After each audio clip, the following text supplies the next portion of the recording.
Fala galera, tudo bem? Mais um videozinho aí. Hoje a gente vai falar um pouquinho da questão racial pelo mundo, beleza? A gente vai usar como base desse vídeo um livro do Demetrio Magnoli. Eu tenho esse exemplar em casa. Talvez seja um dos melhores livros que eu tenho, um livro que eu tenho mais ciúme deles. É Uma Gota de Sangue, que fala um pouco sobre a história do pensamento racial pelo mundo. Tá? O autor do livro é esse aí, Demetrio Magnoli. Ele é sociólogo e doutor em geografia. É um montão de livros publicados, livros universitários, livros didáticos de geografia. É um dos grandes nomes da geografia na atualidade. Professor da USP, muito bom, muito bom. Posteriormente a gente vai ter esse vídeo que eu estou gravando agora sobre o livro dele, e eu vou publicar também na plataforma um vídeo dele, da entrevista dele no Jô, dele falando um pouquinho desse livro também, do que ele usou para basear os seus estudos, como é que foi e tal. Bastante interessante, beleza? Vamos lá. Então, Demetrio Magnoli, ele usa uma gota de sangue. Esse título do livro, ele vem de uma política racial dos Estados Unidos no final do século XIX e também no início do século XX, sendo uma emenda constitucional aprovada em 1912, tá? Que diz que se o cara tem uma gota de sangue, o cara é branco, uma gota de sangue,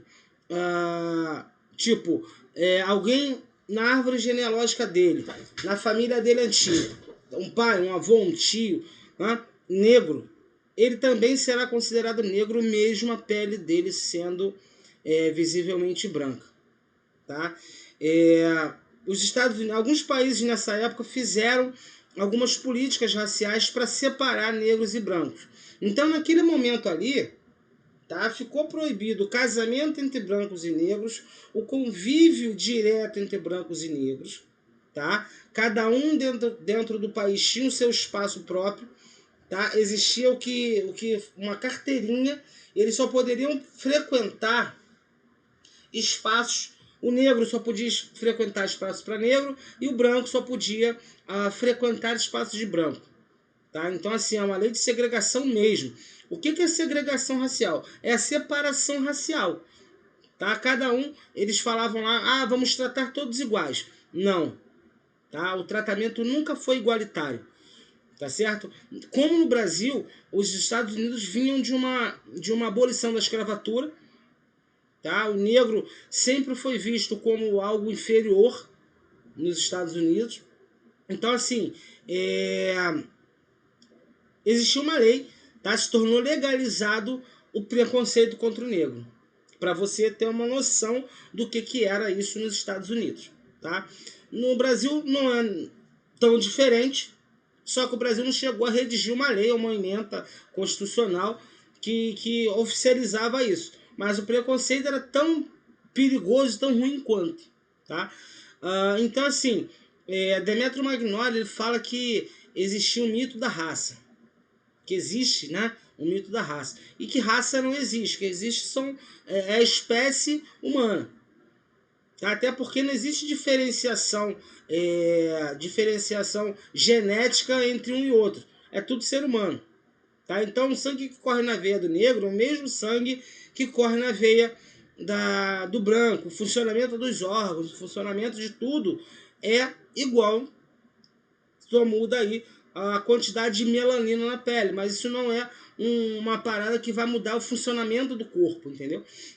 Então ele fala que tem um mito das raças e do racismo científico, de uma parada do racismo que toma conta da ciência, tá? Então, assim, isso fez com que os países fizessem as políticas identitárias. Tipo, você vai ter que, de qualquer jeito, à força, se identificar com uma raça.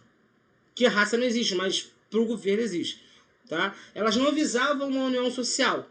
Tá? Não visavam a união social, a pluralidade, as diversidades, diversidades democráticas, nada disso. Elas visavam mesmo separar e fica separado cada um no seu quadrado e vamos embora.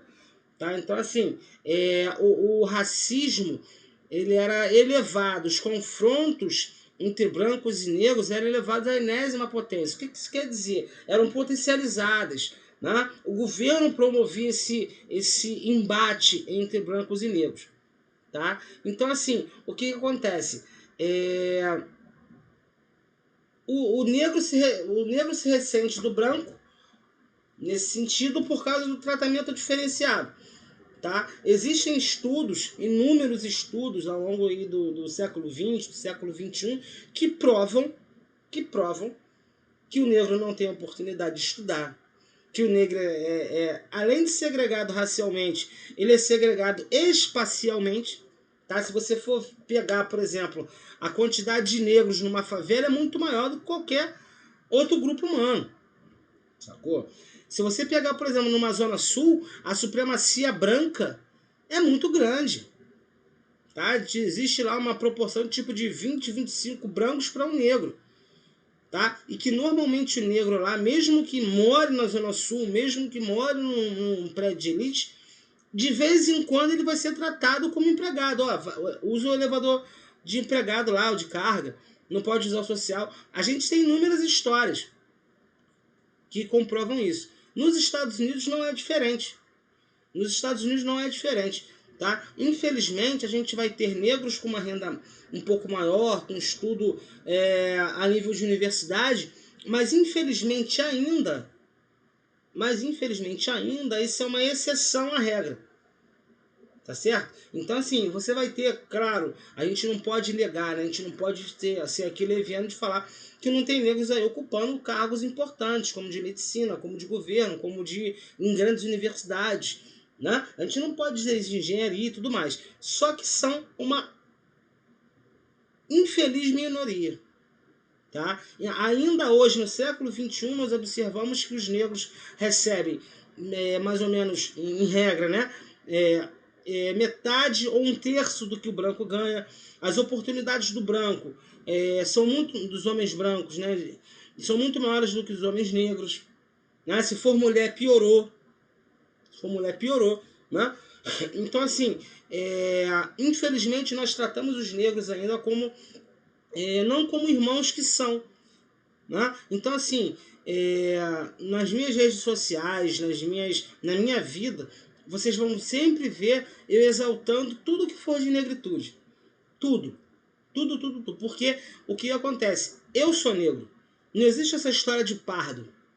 Sacou? Você é negro. Você tem genes. Eu tenho muito mais genes negros do que gene branco. Sacou? A minha genética é muito mais negra do que branca. A minha cultura ao longo da minha vida, da minha família e tudo mais, é muito mais negra do que branca. Sabe? Então, assim, nós somos um país da miscigenação, nós somos um país da mistura. Os Estados Unidos são menos miscigenados do que nós. Mas você tem uma importante parcela da população estadunidense como negra. Mas, infelizmente, eles tratam os negros lá tão mal como nós tratamos aqui. Então, assim é que para Demétrio, raça é precisamente a reivindicação de um gueto. O nome desse gueto é ancestralidade. Aqui a gente está vendo o Harlem, em Nova York, que é um bairro essencialmente negro. Tá? Esse bairro é uma herança da época da segregação racial. Tá? É herdeiro aí dessa época da gota de sangue, de cada um tendo seu espaço. Então, assim, nós temos aí no Harlem papo de 90% a 95% de negros morando. Tá? É o cenário aí de filmes negros, de séries negras, como Todo Mundo Odeia o Chris, por exemplo. Né? O Chris morava aí num prédio igual a esses que estão aí. Né? Ele subia as escadinhas, no Todo Mundo Odeia o Chris. Né? Então, assim, são séries que retratam tudo que o Chris fala, ele parece exagero. Né? Então, assim, só que não é. Tá? Talvez a forma dele falar, um pouco fazendo graça em cima disso, né? Parece que pra gente relativiza a parada, relativiza o racismo. Mas não. Tudo que ele passou ali né? A forma com que ele era tratado na escola, por ser o único negro na escola. Aquela escola ali é uma escola um pouco mais elitizada e tal, que os pais se sacrificavam para manter. Né? Então ele era tratado ali como tipo a escola da escola.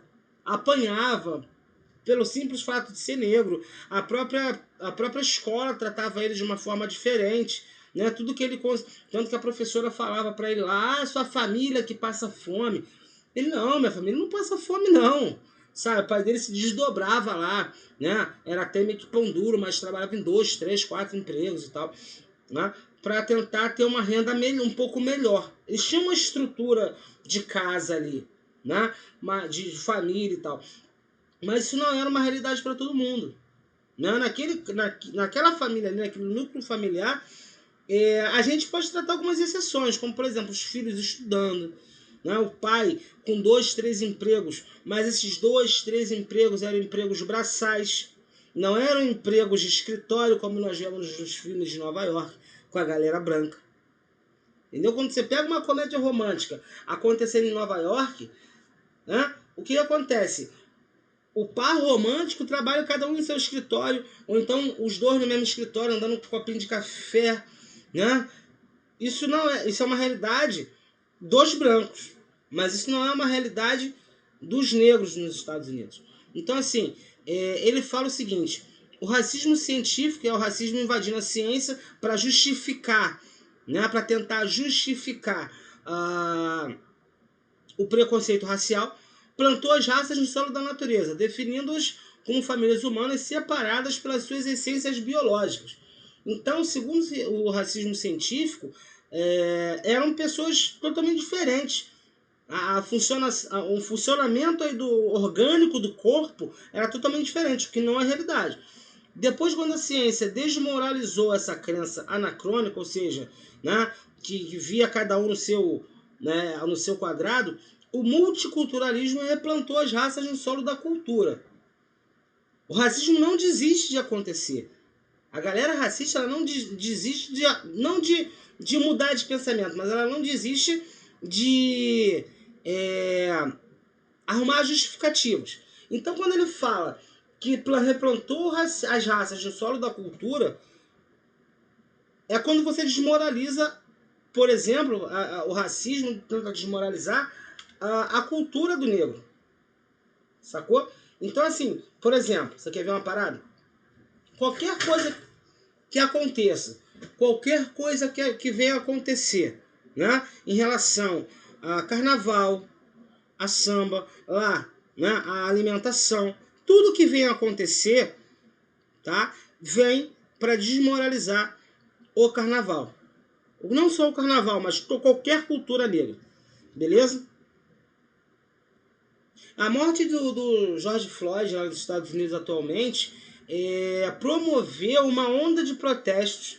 Tá? Nessa foto a gente pode ver que tem até uma galera branca participando desse movimento. Tá? Participando desse movimento.